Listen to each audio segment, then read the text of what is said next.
It's 5:47 a.m. Your alarm didn't wake you, you just opened your eyes. There's a stillness in the room that feels different today. Not bad different, just different. Like the air shifted overnight. Like something changed while you were sleeping. You reach for your phone, not to scroll, not to check messages. You open one app, your bank account. And there it is, $50 million. You don't scream. You don't jump out of bed. You don't call anyone. You just sit there in the silence of your bedroom, the same bedroom you've had for 3 years, and you stare at those numbers until they stop feeling real. Then they start feeling real again. And then you just breathe. Because nobody told you that this moment would feel this quiet. You get up slowly. You don't rush. There's no reason to rush anymore. You walk to the kitchen, fill the kettle, and make coffee the same way you always have. 2 spoons, no sugar. You stand by the window and watch the city wake up below you. People are already moving. Cars, buses, a woman walking her dog, a man in a suit checking his phone, probably late for something. All of them moving fast. All of them somewhere to be. Deadlines, meetings, someone waiting on them. And you just stand there, with your coffee, with $50 million in your account, going nowhere. This is the first morning in your adult life where you have absolutely nowhere you have to be. You think about the last 10 years, the alarm going off at 6:15, the commute, the same sandwich from the same place near the office, the meetings that could have been emails, the performance reviews, the slow raises, the feeling, that constant low-level feeling, that you were running on a treadmill that someone else controlled. And now someone handed you the off button, except nobody handed you anything. You built this, decision by decision, year by year. When everyone else was spending, you were saving. When everyone else was comfortable, you were learning. When everyone else laughed at your ideas, you kept going anyway. Not because you were certain it would work, but because the alternative, staying where you were, felt worse than the risk of trying. And now here you are. 5:47 in the morning, $50 million, coffee getting cold, nowhere to be. Your phone has 14 notifications. You don't open any of them. There are people in your life who would want to know about this. People who would be happy for you, genuinely happy. And people who would smile to your face and feel something complicated behind their eyes. You've known both kinds your whole life. But you don't call anyone today. Not yet. Not because you're hiding it. But because this moment right here, right now, belongs only to you. You earned it alone. In the quiet hours when no one was watching. In the moments when you doubted everything and kept going anyway. This morning is yours. You think about your father. He worked 31 years at the same company, same desk, same commute. He never complained. He provided. He showed up.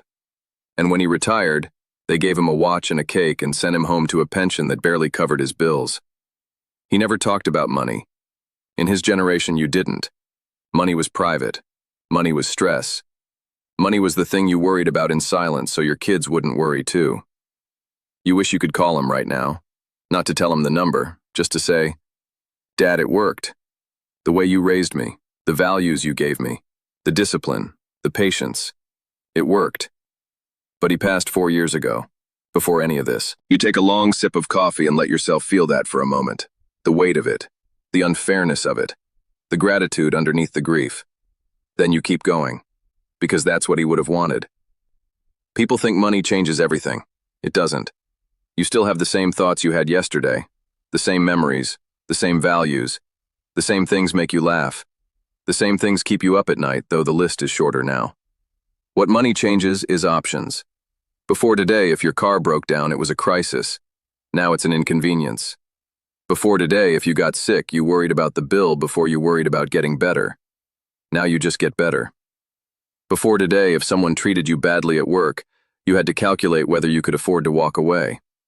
Now you can always walk away. That's what wealth really is. Not the cars, not the houses, not the watches. It's the ability to say no, to choose, to walk away from anything that doesn't deserve your presence. Most people never get that.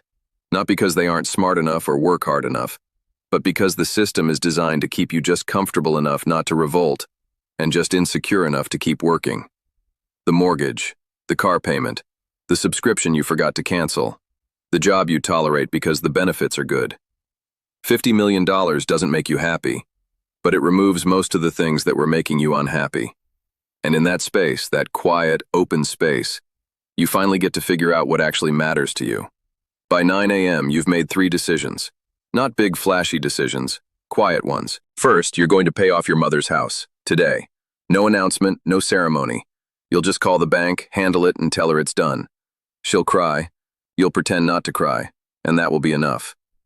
Second, you're setting aside $2 million in a separate account. Untouchable. For your future children or your siblings' children, or whoever comes next in your family line. The cycle of financial anxiety that has followed your family for generations ends here, with you, today. Third, you're going to keep living in this apartment for at least 6 more months. Same neighborhood, same grocery store, same coffee place on the corner. Because you've watched what happens to people when money changes their environment too fast. They lose themselves in the newness. They start performing wealth instead of living it. And you refuse to become a performance.